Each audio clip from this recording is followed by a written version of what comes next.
نبوت کے 14ویں برس محرم کا مہینہ داخل ہوا تو ہجرت کی اجازت ہوگی. تو صحابہ نے اکا دکا مال اہل نکلنا شروع کیا. تو جب ایک اچھی تعداد نکل گئی تو پھر قریش کو فکر ہوا کہ یہ وہاں جمع ہو رہے ہیں.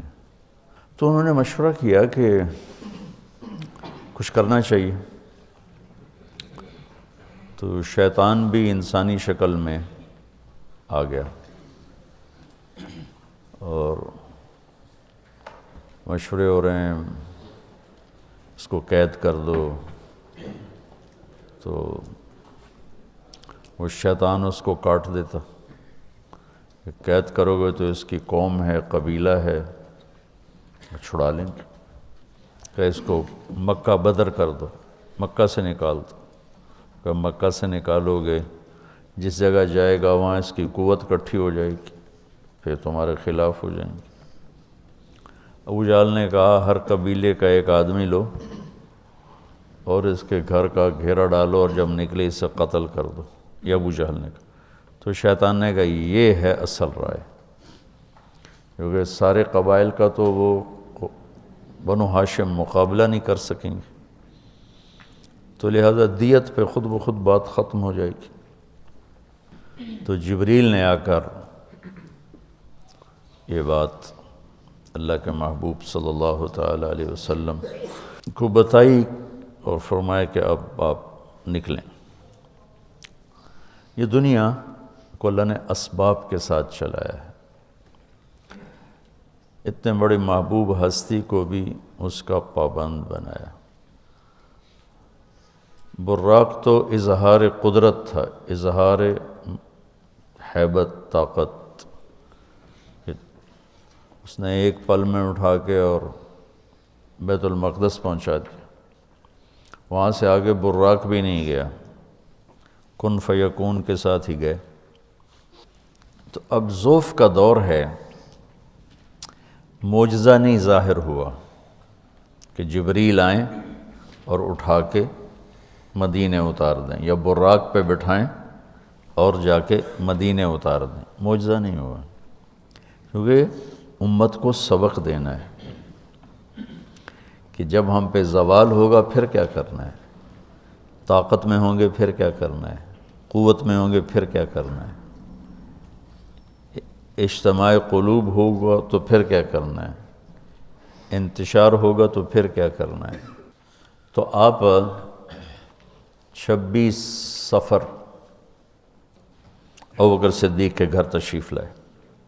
محرم گزر گیا، 26 صفر تھا اور کہا کہ ہجرت کا امر آ چکا ہے. دوپہر تھی شدید.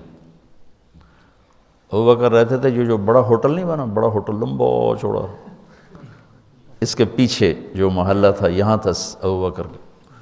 وہ جب یہ سب کچھ نہیں تھا تو اس وقت مکے کے دوستوں نے بتایا بھئی یہاں صدیق کا گھر تھا، یہاں اللہ کے نبی کا، حضرت خدیجہ کا، سارا بتایا تھا. ادھر رات کو یہ سارے لوگ اکٹھے ہوئے اور انہیں گھر کا گھیرا ڈال لیا. گرمیاں تھیں، ستمبر کا مہینہ تھا. تو آپ نے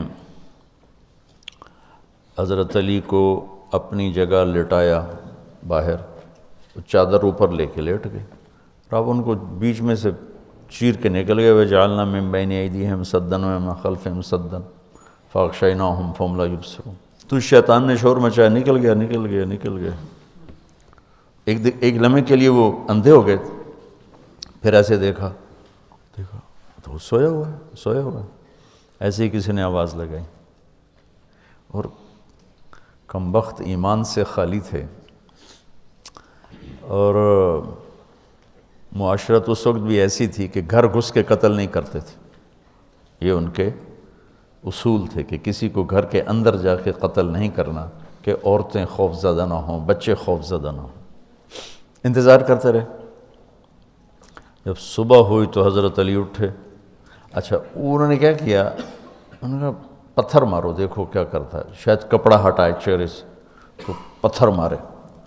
تو حضرت علی کو پتھر لے کر ہائے کرے آئے، لیکن چہرہ سے کپڑا نہیں ہٹایا۔ صبح ہوئی تو اٹھے تو انہوں نے پکڑ کے پٹائی شروع کر دی، کدھر ہے محمد کا؟ مجھے کیا خبر، تم باہر تھے میں اندر تھا، مجھے کیا خبر؟ تو پھر وہ کہنے لگے ہمیں شک تو رات کو ہی پڑ گیا تھا، اس لیے کہ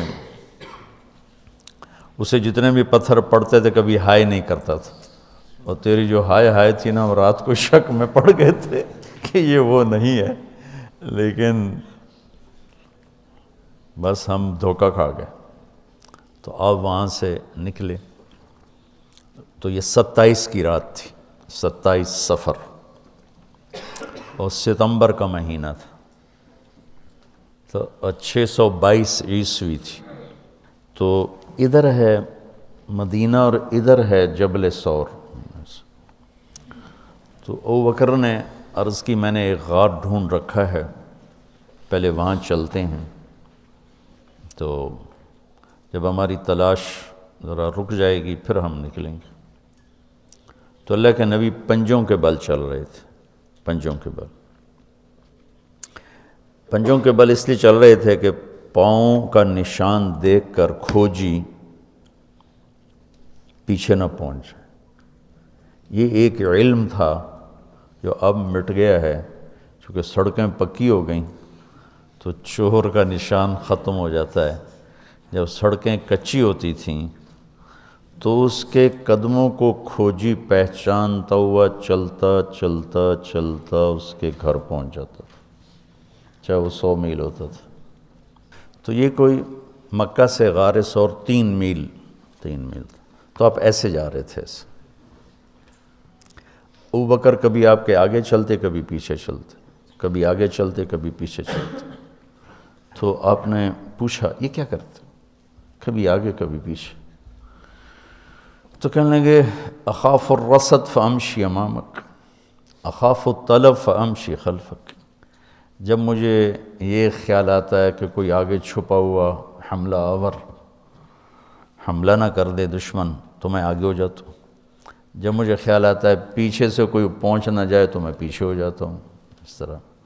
تو آپ نے بہت شکریہ ادا کیا ان کا۔ جب پہاڑ پہ چڑھنے کا وقت آیا تو آپ کی انگلیاں زخمی ہو گئی تھیں ایسے چلتے چلتے۔ کس قدر نبی اسباب کی رعایت کر رہے ہیں، اسباب کی رعایت کتنی ضروری ہے۔ تو ابو بکر نے آپ کو کندھے پہ بٹھایا اپنی کمر پہ، اور غار جبل ثور ایسے سیدھا پہاڑ ہے ایسے، میری آج تک ہمت نہیں ہوئی چڑھنے کی، حالانکہ کتنے سالوں سے اللہ لے جا رہا۔ تو آپ کو اپنے کمر پہ بٹھا کے اوپر پورا پہاڑ اوپر چڑھے، پھر آپ کو باہر کھڑا کر دے گا، آپ اندر نہیں جائیں گے، خود اندر گئے، ایسے اس کو ٹٹول ٹٹول کے جتنے سوراخ تھے پتھروں سے بند کر دیے، سوراخ باقی بچ گئے۔ تو اپنی پگڑی اتاری، پھاڑ پھاڑ کے سوراخ بند کی، پھر سوراخ باقی تھے، کرتا اتارا اور پھاڑ پھاڑ کے سوراخ بند کیے۔ ایک باقی رہ گیا جس میں وہ سانپ تھا۔ علماء نے لکھا ہے کہ وہ سانپ جو ڈس رہا تھا، ایک تو سانپ اپنی فطرت سے ڈستا ہے نا، علماء نے لکھا ہے وہ اس لیے ڈس رہا تھا کہ وہ راستہ مانگ رہا تھا دیدار نبوت کے لیے۔ یہ کئی علماء نے یہ لکھا ہے کہ وہ اپنی فطرت سے نہیں، احتجاج کر رہا تھا کہ میں نے راہ دے، میں بھی دیدار کروں، میں بھی دیکھنا چاہتا۔ یہ تھا۔ تو کہا یا رسول اللہ آئیے۔ جب آپ اندر تشریف لائے تو اندھیرا تھا، پتہ نہیں چلا۔ جب تھوڑی سی روشنی ہوئی تو دیکھا ابو بکر کا نہ کرتا تھا نہ عمامہ۔ تو آپ نے پوچھا تیرا کرتا کدھر ہے، تیری پگڑی کدھر ہے؟ تو انہوں نے اشارہ کیا کہ یہ سارے سوراخ تھے۔ تو اللہ کے نبی کی آنکھیں چھلک پڑیں، اور آپ نے ایک دم بے ساختہ کہا یا اللہ میں ابو بکر سے راضی ہوں، تو بھی اس سے راضی ہو جا اور اسے جنت میں میرا ساتھی بنا دے۔ تو اسی وقت جبریل اترے اور آ کر کہا یا رسول اللہ، اللہ تعالیٰ خوشخبری دے رہے ہیں کہ وہ آپ کے ساتھی سے راضی ہو چکے ہیں اور جنت میں یہ آپ کے ساتھی بھی ہیں۔ یہ خوشخبری ہے کہ یہ جنت میں آپ کے ساتھی ہیں۔ تو انہوں نے قریش نے کھوجی بلا لیا، تو انہوں نے وہ انگلیاں پکڑ لیں اور ان انگلیوں پہ چلتے چلتے چلتے جبل سور پہنچا دیا۔ تو اللہ نے ان کے آنے سے پہلے، غار کا دہانہ بڑا ہے، ایک بیل ہو گیا، اس کے بیچ میں مکڑیوں نے جالے پھیلا دیے، ایک کبوتری نے تن کے رکھ کے انڈے دے دی، تو ان کے جانے سے پہلے 2 کام ہو چکے تھے۔ تو وہ کھوجی کیسا، حالانکہ پہاڑ پہ تو، کچی زمین پہ تو پورا پاؤں لگتا ہے، پہاڑ پہ تو ایسے ایک آدھ کوئی نشانی پڑتا ہوگا، تو کیسا علم تھا، ان کو لا کر اس نے دروازے پہ کھڑا کر دیا، کہا یہ اس سے آگے کوئی نہیں۔ تو ابی بن خلف کہنے لگا تیرا دماغ خراب، یہ جالا محمد کی پیدائش سے بھی پہلے کا بنا ہوا ہے، اور تو کہتا ہے ادھر گھس گئے، بے وقوف کہاں لے کے آ گیا؟ اب ابو بکر ڈر رہے تھے کہ یا رسول اللہ اب کیا ہوگا؟ تو آپ نے کہا ما ظنک باثنین اللہ ثالثہما، جن کا اللہ ساتھی ہو ان کو کیا پریشانی؟ تو امیہ بن خلف نے وہیں دروازے غار کے منہ پہ بیٹھ کے اندر منہ کر کے پیشاب کیا، اب دونوں سامنے بیٹھے تھے۔ تو آپ نے مسکراتے ہوئے فرمایا دیکھو اگر یہ ہمیں دیکھ سکتے تو یہ یہاں بیٹھ کے پیشاب کرتا، تو انہوں نے آرام سے وہاں پیشاب کیا، وہ سامنے بیٹھے ہوئے تھے دونوں۔ اللہ نے بیچ میں پردہ ڈال دی۔ قرآن ابوبکر صدیق کے اندر کے جذبے کو بتاتا ہے، لا تحزن، لا تحزن۔ قوم موسیٰ جب سامنے پانی اور پیچھے فرعون، تو ان کے جذبات کی ترجمانی کرتا ہے انا لمدرکون، انا لمدرکون۔ 40 برس کی صحبت اٹھائی ہے 2 نبیوں کی، ہارون اور موسیٰ، وہ کلیم اللہ ہیں، پہلے رسول کلیم اللہ، رسول تو ان سے بھی پہلے تھے، کلیم اللہ پہلے کلیم اللہ ہے، اور 4 بڑے انبیاء میں سے ایک ہیں، ابراہیم، موسیٰ، عیسیٰ، نوح، اور 5ویں ہمارے نبی سب سے بڑے۔ تو جب آگے سمندر اور پیچھے فرعون، تو ان کو اپنے نبی کی کوئی فکر نہیں رہی، نہ موسیٰ علیہ السلام نہ ہارون۔ انا میں غور کرو، اور لام پہ غور کرو، ایک انا اور لام، اس کا ترجمہ میں یوں کیا کرتا ہوں کہ کہنے لگے موسیٰ تو نے مروا کے ہی چھوڑا ہمیں، آپ کا کیا بنے گا، اب کیا ہوگا، آپ کی جانوں کو خطرہ ہے، ہم مارے گئے، ہم پکڑے گئے۔ تو آگے موسیٰ علیہ السلام نے اتنی شدت سے کہا کلا، کلا کا ترجمہ میں یوں کیا کرتا ہوں کہ ہو تسی اسے لیک کہ یا تسی پانی ڈوب جاؤ یا تو فرعون لتر مارے، لیکن ان معی ربی، میرا رب میرے ساتھ ہے، مجھے بچائے گا تو میری تو فعل تم بھی بچو گے۔ تو انا لمدرکون ان کے ذہن کی عکاسی کرتا ہے، پستی ذہن کہ صرف اپنی پڑ گئی، اور لا تحزن عکاسی کرتا ہے کہ ابراہیم، ابوبکر اپنی جان کا اگر خوف ہوتا تو لفظ آتا لا تخف، انہیں غم لگ گیا اپنے نبی کا کہ اب میرے نبی کا کیا ہوگا۔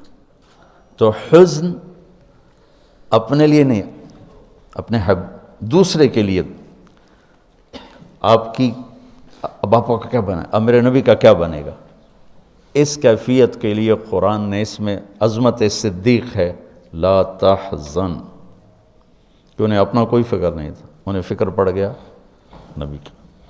تو انہوں نے کہا ان اللہ معنا، اور ان اللہ معنا، صدیق کو بھی اپنے ساتھ لے لیا، تیرے میرے دونوں کے ساتھ اللہ ہے، فکر۔ موسیٰ علیہ السلام نے صرف اپنے آپ کو لیا ان کے اس جملے کی وجہ سے، ان معی ربی، میرا رب میرے ساتھ۔ تو یہ یعنی اس امت اور اس امت کا فرق میں آپ کو بتا رہا ہوں کہ دونوں لفظ قرآن میں ہیں، سبحان، کیا کمال ہے۔ اور میں سوچتا ہوں کتنے پست عقل لوگ تھے، اتنے معجزے دیکھ کر 4 قدم چلے تو کہنے لگے اجعلنا الہا کما لہم آلہہ، یعنی بالکل ہی بدھو تھے وہ۔ اور اللہ کے نبی فوت ہوئے، اور ابو بکر کا خطبہ سنو، من کان یعبد محمدا فإن محمدا قد مات ومن کان یعبد اللہ فإن اللہ حی لا یموت۔ وہ کہہ رہے ہیں اجعلنا الہا کما لہم آلہہ، موجودگی یہ انبیاء، 2 انبیاء کی موجودگی، اور یہاں وہ دنیا چھوڑ چکے ہیں اور ان کا ایک ادنا خادم اعلان کر رہا ہے من کان یعبد محمدا فإن محمدا قد مات ومن کان یعبد اللہ فإن اللہ حی لا یموت۔